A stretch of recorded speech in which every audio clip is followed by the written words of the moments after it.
इस मूवी का start France में 1917 में होता है, जहां हम देखते हैं कि चाइनीज गवर्नमेंट ने अपने 150 लेबरर्स को सोल्जर्स की जगह अलाइड फोर्सेस के साथ मिलकर फाइट करने के लिए भेज दिया था। इसी दौरान हम चैन को देखते हैं, जो कि बैटलफील्ड में सरवाइव करने के लिए अपने लोगों को लीड कर रहा था। वो एनिमीज के साथ 1-on-1 फाइट कर रहा था और वो एक एक करके उन सब दुश्मन सोल्जर्स को मारने में कामयाब हो जाता है। इस वार के एंड में अब क्योंकि अलाइड फोर्सेस के साथ साथ चाइना को भी विक्ट्री मिली थी, लेकिन बाकी देश वार के बाद चाइना को इग्नोर कर देते हैं, जिसके बाद जापान चाइना के 2 सिटीज चिंगडाओ और शैंगडाओ पे कब्जा कर लेता है। जिसके बाद 1925 में सेटलमेंट करने के लिए शंघाई को डिफरेंट पार्ट्स में डिवाइड कर दिया जाता है। इसी दौरान जापान चाइना पे अटैक करने के लिए भी अपनी प्रेपरेशन और इन्फ्लुएंस बढ़ा रहा था। नेक्स्ट सीन में हम मास्टर लू को देखते हैं, जो कि शंघाई का सबसे बड़ा बिजनेस टाइकून था। वो अपने क्लब में आता है, जहाँ बहुत से फॉरेनर वीआईपीज और उनके साथ मौजूद लोग उसका वेलकम करते हैं। इसके बावजूद कि वार जारी थी, लेकिन लू का बिजनेस बूम कर रहा था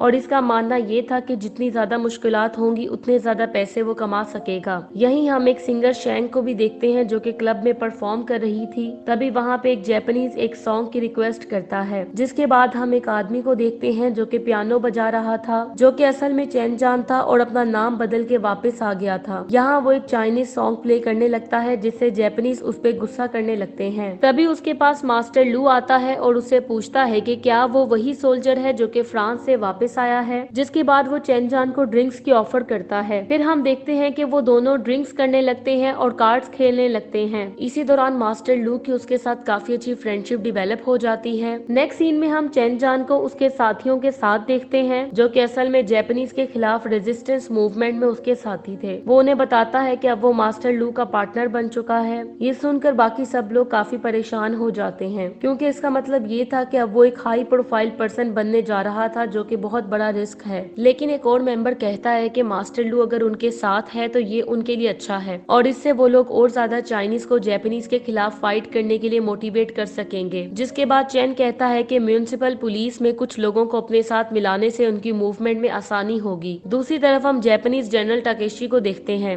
जो कि हांगकांग में जापानीज आर्मी के जनरल स्टाफ ऑफिस के एक दोजू में मौजूद था। तभी उसे पता चलता है कि ब्रिटिश आर्मी ने उनके सोल्जर्स को वॉर में भेजने का स्केड्यूल हासिल कर लिया है। ये सुनकर वो गुस्सा हो जाता है और वो अपने 3 मेंबर्स जिन्होंने वो स्केड्यूल लीक किया था उन्हें मारने लगता है और एक एक करके सबको मार डालता है। जिसके बाद वो अपने बाकी सोल्जर्स को कहने लगता है कि हर जापानीज सोल्जर को मरने के लिए तैयार रहना चाहिए। उस दिन चैन को पता चलता है कि जापानीज जनरल जैंग को असैसिनेट करने का प्लान बना रहे हैं, जो कि नॉर्दर्न वॉरलॉर्ड का बेटा था और इसका ब्लेम वो जनरल जोई पे डालना चाहते थे, जो कि उनके राइवल वॉरलॉर्ड का बेटा था। यहाँ हम उन दोनों जनरल्स को अपनी गर्लफ्रेंड्स के साथ डिनर पे एक साथ देखते हैं और चैन उस जगह के करीब खड़ा उनकी बातें सुन रहा था। डिनर के बाद जनरल जोई अपनी गर्लफ्रेंड के साथ बाहर आता है और वहाँ मौजूद कुछ भिखारियों को पैसे दे के वहाँ से चला जाता है। जिसके बाद जनरल जैंग भी अपनी गर्लफ्रेंड के साथ बाहर आता है तो वही भिखारी उन पे अटैक कर देते हैं। लेकिन इससे पहले कि वो जनरल जैंग को मारते, चैन भी मास्क पहन के वहाँ पे पहुंच जाता है। वो सारे असैसिन्स को मार डालता है और जनरल जैंग को बचा लेता है।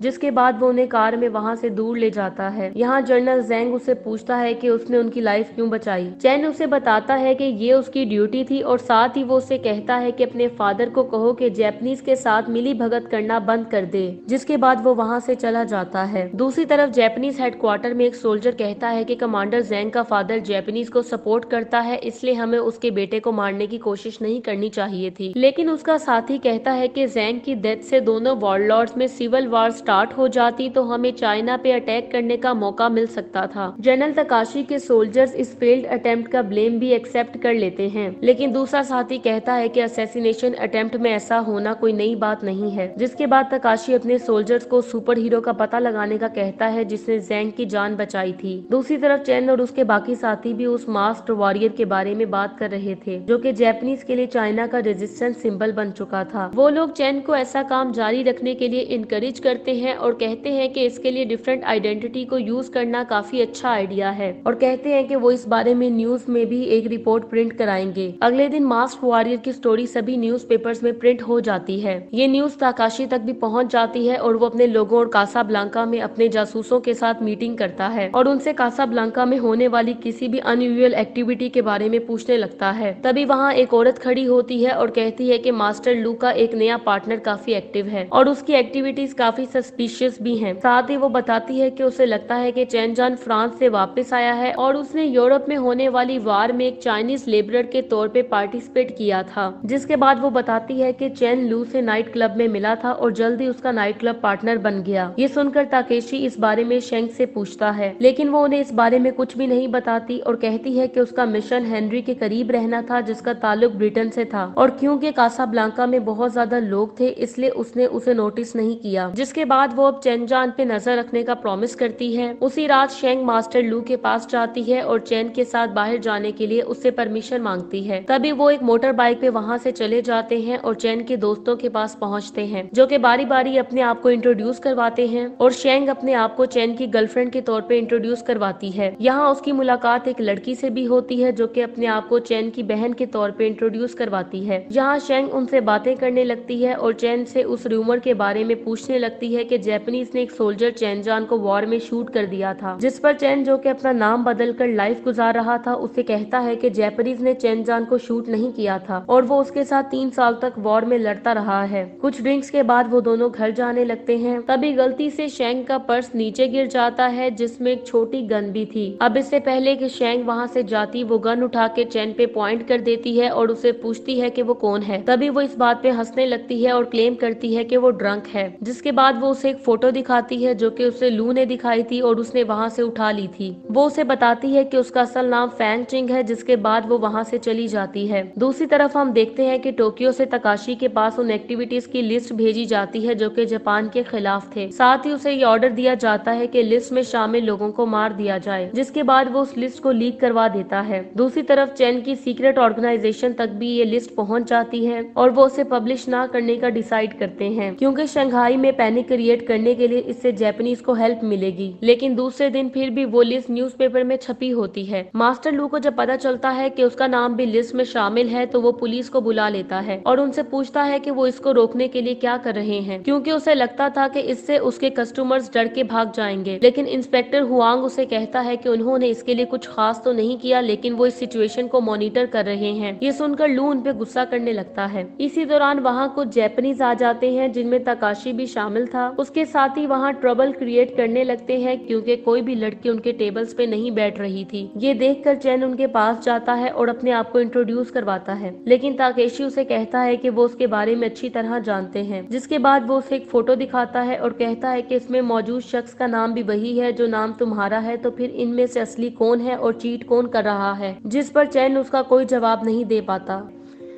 अब वो उससे पूछता है कि ये मास्क वॉरियर कौन है। साथ ही तकाशी उसे कहता है कि अब क्योंकि डेथ लिस्ट बाहर आ चुकी है तो वो ये सोच रहा है कि क्या मास्क वॉरियर इन लोगों को बचाने उनके काम में टांग अड़ाएगा या नहीं। जिस पर चैन को सोचने की एक्टिंग करने लगता है। जिसके बाद वो कहता है कि वो बिल्कुल ऐसा ही करेगा। ये सुनकर तकाशी उसे कहता है कि उसे इस चीज पे बेट लगानी चाहिए कि मास्क वॉरियर ज्यादा लोगों को बचा पाएगा या ज्यादा लोग मारे जाएंगे। इसी के साथ ही वो सिल्वर कॉइन को फ्लिप करता है और चैन की तरफ फेंक देता है। इसी दौरान लू भी उनकी कन्वर्सेशन को ज्वाइन कर लेता है। जिस पर तकाशी उससे पूछता है कि उसने उन्हें छोड़कर चैन को ही अपना पार्टनर क्यों बनाया। जिस पर वो कहता है क्योंकि उसे अपने बिजनेस को जापानीज के लिए ज्यादा इम्पोर्टेंट बनाना था और वो जल्दी ही एक बड़ा नाइट क्लब भी ओपन करने वाला है। इसी दौरान मीडिया के लोग भी वहाँ पहुँच जाते हैं। यहाँ तकाशी लू को पकड़ के मीडिया से बात करने लगता है और कहता है कि उसका कासाब्लांका में होना इस बात का प्रूफ है कि जापानीज और चाइनीज अच्छे दोस्त हैं। जिसके बाद वो वहाँ से जाने से पहले लू को कहता है कि उसके पास जब टाइम होगा वो फिर आएगा,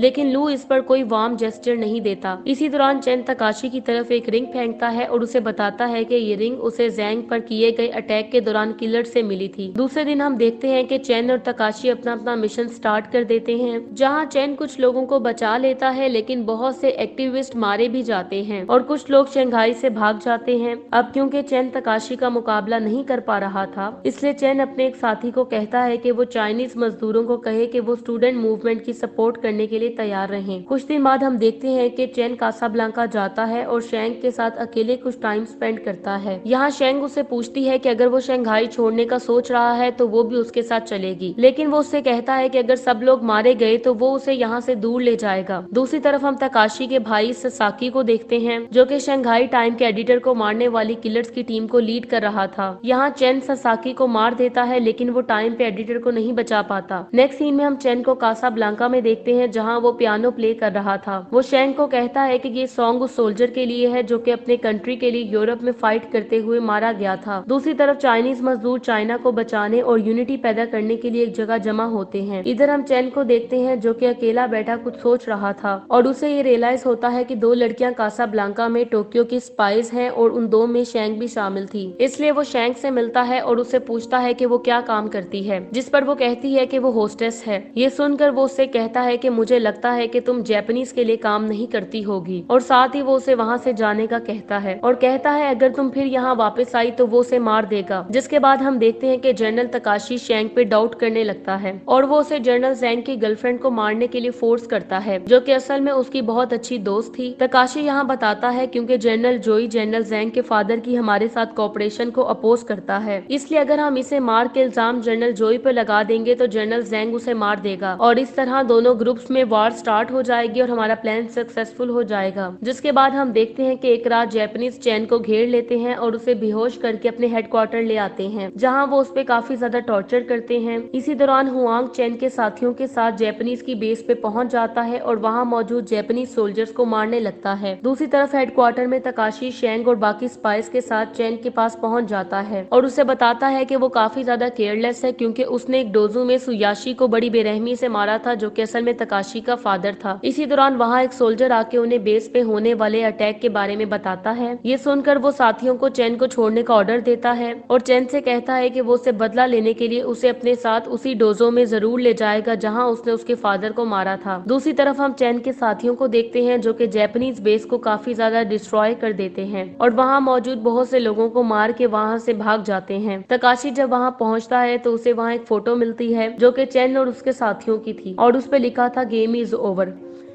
इधर वो लोग चैन को कासाब्लांका के करीब फेंक देते हैं, जहां मौजूद लोग फौरन से उसकी हेल्प करने लगते हैं। नेक्स्ट डे हम देखते हैं कि जापानीज चैन के साथियों को ट्रैक कर लेते हैं और बेस पे किए गए अटैक की सजा के तौर पर उन्हें मार के लटका देते हैं, लेकिन इस दौरान वो चैन की बहन को छोड़ देते हैं। दूसरी तरफ चैन अभी तक बेहोश था और लू की हेल्प से रिकवर कर रहा था। तभी वहाँ पे हुआंग और उसकी बहन भी पहुंच जाते हैं और चैन को उठाने की कोशिश करने लगते हैं और उससे कहते हैं कि वो उसके बगैर जापानीज का मुकाबला नहीं कर सकते। दूसरी तरफ स्टूडेंट प्रोटेस्ट भी स्टार्ट हो जाता है। यहाँ हुआंग उन्हें रोकता है क्योंकि वो जापानीज एरिया में जाने वाले थे। वो उनसे कहता है कि अगर वो यहाँ से आगे बढ़े तो वो उनकी कोई भी हेल्प नहीं कर सकेगा, लेकिन वो उससे कहते हैं कि उन्हें किसी पुलिस वाले की हेल्प की जरूरत नहीं है क्योंकि वो तो चाइनीज को रिप्रेजेंट करने की बजाय जापानीज के लिए ही काम करते थे। इसी दौरान उनमें झगड़ा शुरू हो जाता है क्योंकि वो लोग आगे जाने के लिए उन्हें फोर्स करने लगते हैं, इसलिए उन सबको जेल में डाल दिया जाता है। तभी यहाँ पे हुआंग का बॉस आ जाता है जो कि एक ब्रिटिश था। वो उससे कहता है कि उसने इनको झगड़ा करने की वजह से कुछ भी नहीं कहा, इसलिए उसे इन्हें कन्विक्ट करना होगा, नहीं तो वो जापानीज को क्या जवाब देगा। तो हुआंग उससे कहता है कि ये उसका इशू है क्योंकि हमारे साथ जापानीज की ऐसी कोई सेटलमेंट नहीं है। उसके बॉस उस पर गुस्सा करते हैं तो हुआंग अपने देश को डिफेंड करने लगता है। नेक्स्ट सीन में हम देखते हैं कि चैन को होश आ जाता है, जिसके बाद हुआंग उसे बताता है कि कैसे जापानीज ने उसके फ्रेंड को मार के लटका दिया था। इसी दौरान उसकी बहन भी रोने लगती है तो वो उसे गले लगा लेता है। तभी वहाँ पे लू आता है और उसे बताता है कि जैंग ने जापानीज के साथ मिलकर जोई और उसकी वाइफ को मार दिया है। जिसके बाद वो उससे कहता है कि वो ये युद्ध हार चुके हैं और वो दो लोग इस दुनिया को सेव नहीं कर सकते। कुछ देर बाद शेंग और दो जापानीज सोल्जर्स कासाब्लांका पहुंच जाते हैं और सोल्जर्स के साथ साथ शेंग ने भी जापानीज सोल्जर्स का यूनिफॉर्म पहना हुआ था। लू उसे देख के कहता है कि वो उसकी वजह से काफी परेशान था क्योंकि वो काफी दिनों से काम पे नहीं आई थी। जिस पर वो कहती है कि उसका नाम कैप्टन यमागुची है और वो जापानीज आर्मी के लिए काम करती है। ये सुनकर चैन काफी सरप्राइज हो जाता है क्योंकि उस दिन उसने दूसरी बार भी उसे अपना ठीक नाम नहीं बताया था। वो लू से कहती है कि वो यहाँ एक आदमी को ढूंढने आए हैं और वो इसके लिए लू से उनकी हेल्प करने का कहती है। वो वहाँ चैन जान को ढूंढने आए थे, लेकिन लू कहता है कि चैन तो मर चुका है, इसलिए वो उसके साथी को अरेस्ट कर सकते हैं। यहाँ लू उससे पूछता है कि अगर वो उस आदमी को उन्हें डिलीवर ना कर सके तो इसके कॉन्सिक्वेंसेस क्या होंगे। जिस पर वो कहती है कि उन्होंने अपना सेटलमेंट एरिया बढ़ा लिया है और जल्द ही उनके ट्रूप्स यहाँ पहुँच जाएंगे, इसलिए अगर वो उस आदमी को उन्हें नहीं देंगे तो उन्हें यहाँ अटैक करने का मौका मिल जाएगा। साथ ही वो उससे कहती है कि अब उसके पास बार्गेनिंग चिप्स भी खत्म हो गई हैं। ये सुनकर वो अपने लोगों को बाकी 2 जापानीज सोल्जर्स को मारने का ऑर्डर दे देता है, जिसके बाद वो शेंग से कहता है कि अब उसे एक चिप मिल गई है। नेक्स्ट सीन में हम चेंग को तकाशी के साथ फाइट के लिए प्रिपेयर होते हुए देखते हैं, जो कि अपना रियल यूनिफॉर्म पहनने लगता है, जबकि दूसरी तरफ तकाशी भी इसी फाइट के लिए प्रिपेयर हो रहा था। जिसके बाद हम देखते हैं कि शेंग चेन को लेके जा रही थी और चाइनीज लोग चेन को जाता हुआ देख के उसका नाम पुकारने लगते हैं। वो लोग जब दोजू में पहुंच जाते हैं तो तकाशी उसे बताता है कि वो उसका वेट कर रहा था, जिस पर चेन कहता है कि दोजू में आज भी कुछ नहीं बदला। तभी शेंग तकाशी से रिक्वेस्ट करती है कि वो उसके भाई को छोड़ दे, क्योंकि वो वादे के मुताबिक चेन को यहाँ ले आई है। यहाँ चेन को पता चलता है कि शेंग किस वजह से उसके साथ ना चाहते हुए भी झूठ क्यों बोल रही थी, लेकिन तकाशी यहाँ उसे ही मार डालता है और ये देख के चेन काफी ज्यादा सैड हो जाता है। जिस पर एक सोल्जर चेन को बताता है कि शेंग और इस जैसी बहुत सी लड़कियों को वो ऐसे ही यूज करते हैं। ये सुनकर चेन को गुस्सा आता है और वो सोल्जर पे अटैक करके उसे मार डालता है। ये देखकर बाकी सोल्जर्स भी एक साथ ही उस पे अटैक कर देते हैं और एक जबरदस्त फाइट के बाद चेन उन सबको थोड़े ही टाइम में मार डालता है। जिसके बाद वो शेंग के पास जाता है और काफी ज्यादा रोने लगता है। इसके बाद वो तकाशी से फाइट करने लगता है, जिसमें पहले तो तकाशी उसे नॉकडाउन कर देता है। इसी दौरान वो अपने देश के लिए अपनी जिंदगी में की गई फाइट के मूवमेंट्स को याद करने लगता है, जिसके बाद वो फिर से खड़ा होता है और फिर से तकाशी से फाइट करने लगता है और इस फाइट में चेन डोमिनेट कर रहा था। जिसके बाद वो थोड़ी ही देर में तकाशी को नॉकडाउन कर देता है और उसे मारते हुए वो अपने उन साथियों को भी याद कर रहा था जिन्हें तकाशी ने मार दिया था। जिसके बाद चेन उसके पास वही कॉइन फेंकता है जो उसने डेथ लिस्ट पर चेन के साथ बेट लगाते हुए चेन को दिया था। मूवी के लास्ट में हम एक जापानीज ऑफिसर को देखते हैं जो कि तकाशी की जगह वहां आया था, जबकि चेन अपना सुपर हीरो मास्क पहन के जापानीज के खिलाफ रेजिस्टेंस मूवमेंट की फिर से सपोर्ट और हेल्प करना स्टार्ट कर देता है। इसी के साथ ये मूवी एंड हो जाती है। Thank you so much for watching.